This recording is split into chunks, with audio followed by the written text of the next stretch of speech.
Baruch Abba Beshem Adonai, béni soit celui qui vient au nom du Seigneur. Chers abonnés de Cathol TV, ce dimanche, nous célébrons le 33e dimanche du temps ordinaire, année liturgique B, l'avant-dernier dimanche de ce temps liturgique B. Et donc, comme nous approchons de la fin de ce temps, les textes nous orientent également vers la fin des temps. C'est des textes qui ont un accent eschatologique, doublé d'un accent apocalyptique, un accent qui nous parle de la fin, un accent qui nous parle également du dévoilement, c'est pourquoi l'Apocalypse, du dévoilement du sens de l'histoire, ce vers quoi l'histoire est en train de marcher. Lecture du livre du prophète Daniel, chapitre 12, les 3 premiers versets. En ce temps-là se lèvera Michel, le chef des anges, celui qui se tient auprès des fils de ton peuple, car ce sera un temps de détresse comme il n'y en a jamais eu depuis que les nations existent jusqu'à ce temps-ci. Mais en ce temps-ci, ton peuple sera délivré.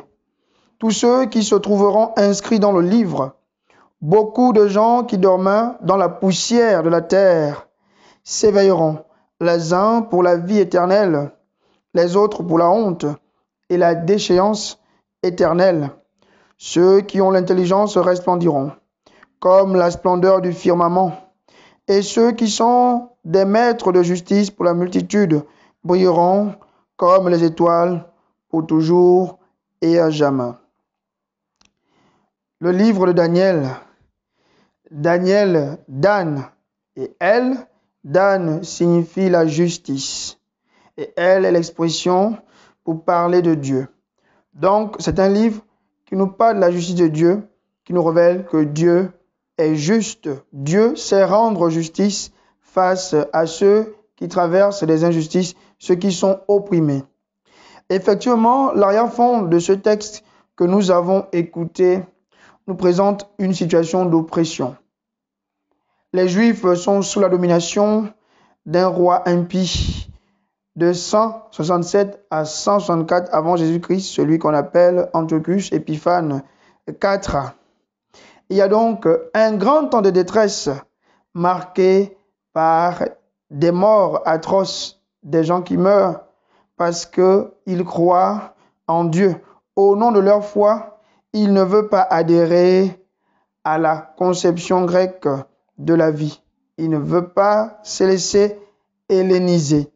Ils sont fidèles à la foi juive. Et donc, ce qui cause le martyre, beaucoup meurent. Et il naît donc une conception selon laquelle qu'est-ce qui va arriver? Quel est le sort de ceux qui meurent selon la justice de Dieu? Ceux qui sont morts parce que attachés aux coutumes juives, à la loi de Dieu. Alors Daniel nous révèle la justice de Dieu. Michel se lève et le texte grec parlerait d'anistémie, la position debout, la position de la victoire.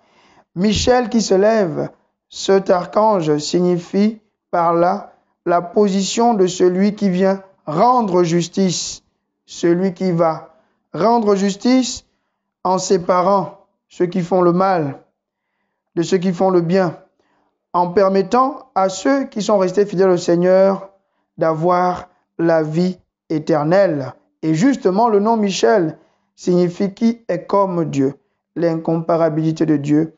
Personne n'est plus grand que Dieu. Alors, la levée de Michel sonne le glas. L'heure de rendre compte est arrivée. Ceux qui se sont endormis ne doivent pas croire qu'ils sont perdus. Michel annonce qu'ils vont se lever. Ils se lèvent pour la vie éternelle. Donc, ceux qui se sont montrés justes jusqu'au bout vont se relever. Dieu va leur rendre justice, tandis que pour ceux qui ont pratiqué le mal, leur sort sera la perte éternelle. Ils sont perdus pour l'éternité.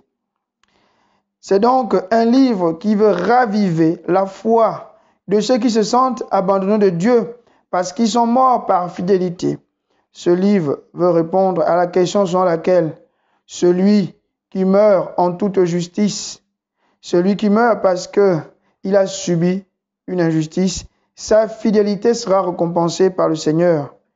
Sa fidélité n'est pas perdue. Dieu saura lui rendre justice. Il va causer la perte de ceux qui font le mal et il va donc relever le juste.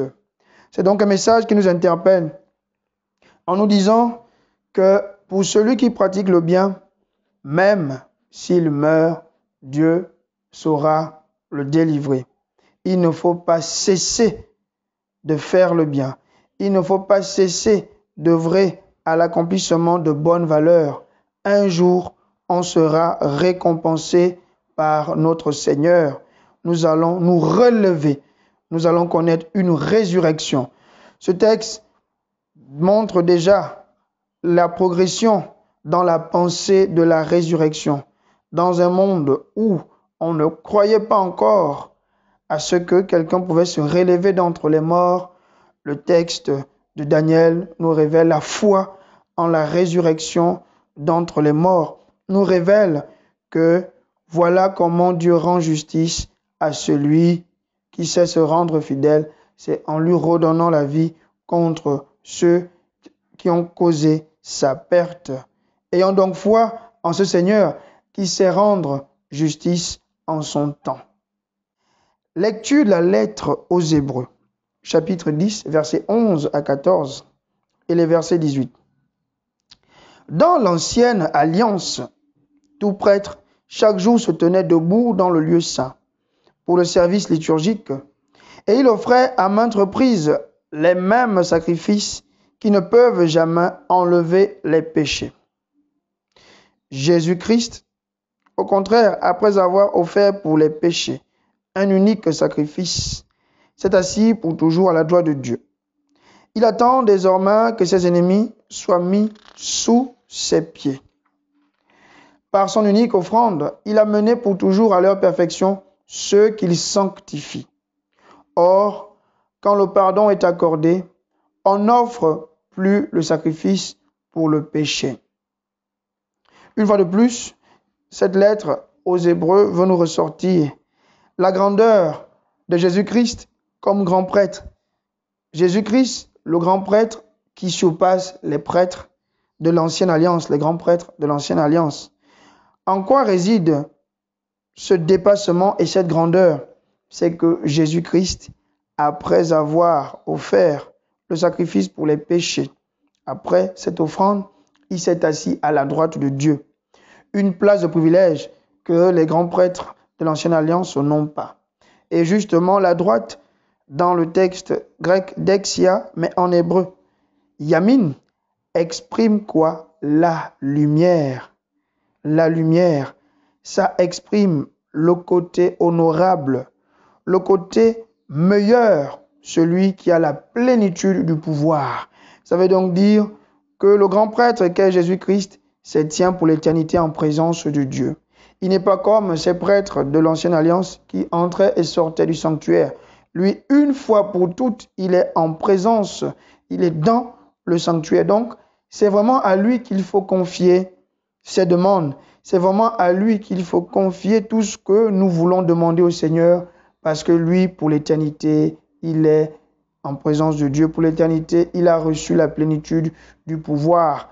Il a le pouvoir par excellence. Donc, c'est lui qui peut effectivement permettre que nos péchés puissent être effacés, contrairement aux prêtres de l'ancienne alliance qui devaient multiplier à chaque fois les sacrifices.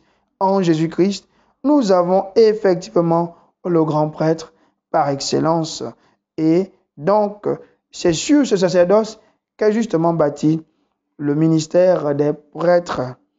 Les prêtres qui sont les autres Christ, alter Christus, l'autre Christ, et qui ont donc la charge de poursuivre ce sacrifice, celui d'expier les fautes des hommes, celui de permettre aux hommes d'être toujours en présence de Dieu. Occasion donc de prier pour ces prêtres qui aujourd'hui n'ont plus le goût du sacerdoce, pour ces prêtres qui ne réalisent pas la grandeur qu'ils sont, avoir un sacerdoce bâti sur le Christ. on ne peut pas espérer plus que ce sacrifice. Évangile de Jésus-Christ selon saint Marc. Marc chapitre 13, versets 24 à 32. En ce temps-là, Jésus parlait à ses disciples de sa venue. En ces jours-là, après une grande détresse, le soleil s'obscurcira et la lune ne donnera plus sa clarté. Les étoiles tomberont du ciel et les puissances célestes seront ébranlées. Alors on verra le Fils de l'homme venir dans les nuées, avec grande puissance et avec gloire. Il enverra les anges pour rassembler les élus des quatre coins du monde, depuis l'extrémité de la terre jusqu'à l'extrémité du ciel. Laissez-vous instruire par la comparaison du figuier. Dès que ses branches deviennent tendres et que sortent les feuilles, vous savez que l'été est proche. De même, vous aussi, lorsque vous verrez arriver cela, sachez que le Fils de l'homme est proche à votre porte. Amen, je vous le dis, cette génération ne passera pas. Avant que tout cela n'arrive, le ciel et la terre passeront, mes paroles ne passeront pas. Quant à ce jour et à cette heure-là, nul ne les connaît, pas même les anges dans le ciel, pas même le Fils, mais seulement le Père. Ce passage de l'évangile de Marc a des accents de fin du monde. Et cela est décrit dans ce texte à travers la déchéance des éléments de la nature. On sait que dans l'Ancien Testament, quand Dieu crée, Genèse chapitre 1, il place le soleil pour rythmer les jours et la lune pour rythmer la nuit. Soleil et lune représentent donc le temps. Et leur déchéance, le soleil qui s'obscurcit, la lune qui perd sa clarté, signifie la fin d'un temps, pour l'établissement d'un autre temps, l'établissement d'un nouveau monde, donc la fin d'un monde. L'arrivée du Fils de l'homme marque donc la fin d'un monde, la fin d'une création pour l'établissement d'une nouvelle création. L'heure du jugement est arrivée. Et cela est exprimé dans le texte par l'arrivée du Fils de l'homme. Ce personnage que l'on retrouve déjà dans le livre de Daniel au chapitre 7, les versets 14. Celui à qui le vieillard va donner les pleins pouvoirs.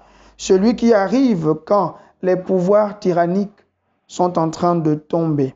Babylone qui tombe, la Perse qui tombe, tous ces pouvoirs oppressifs qui sont en train de tomber pour l'établissement d'un pouvoir, d'un règne de justice et de paix.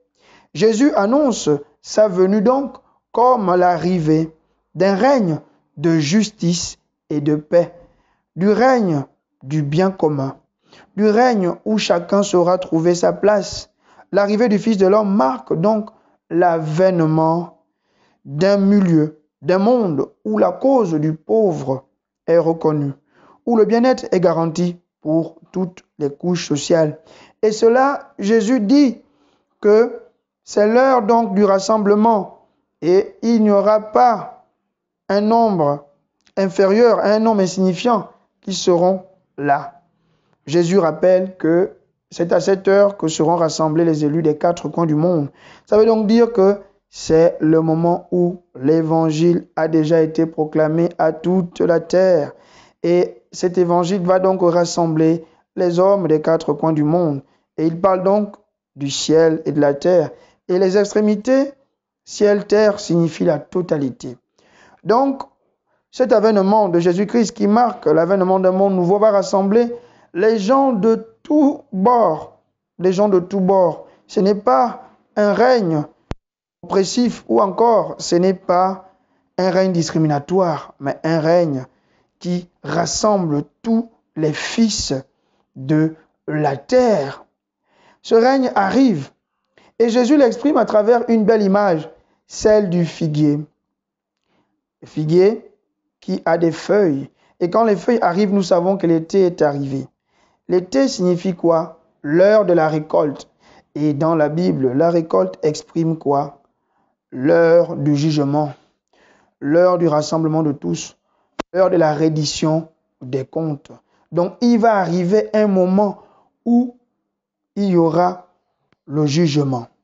Et donc, ce jugement va arriver mais nous ne savons pas quand. Et Jésus le dit si bien. Nous ne savons pas quand ce jugement va arriver. Nous ne savons pas quand cette heure viendra. Et malheureusement, il y a des vendeurs d'illusions qui prétendent prédire l'heure de la fin du monde, l'heure de la fin de l'existence. Mais ces derniers ont prédit des années, mais toutes ces prédictions se sont révélées vaines. Ce que Jésus veut donc exprimer ici, nous ne devons pas chercher à connaître cette heure. Le plus important, c'est de prêcher la bonne nouvelle, c'est de prêcher l'évangile, c'est de faire la volonté de Dieu pour que quand l'heure va arriver, nous ne soyons pas surpris. Cette heure viendra comme un voleur. Et ceux qui se seront préparés seront dignes de participer à ce rassemblement du Fils de l'homme, seront dignes d'accéder à ce royaume de justice et de paix.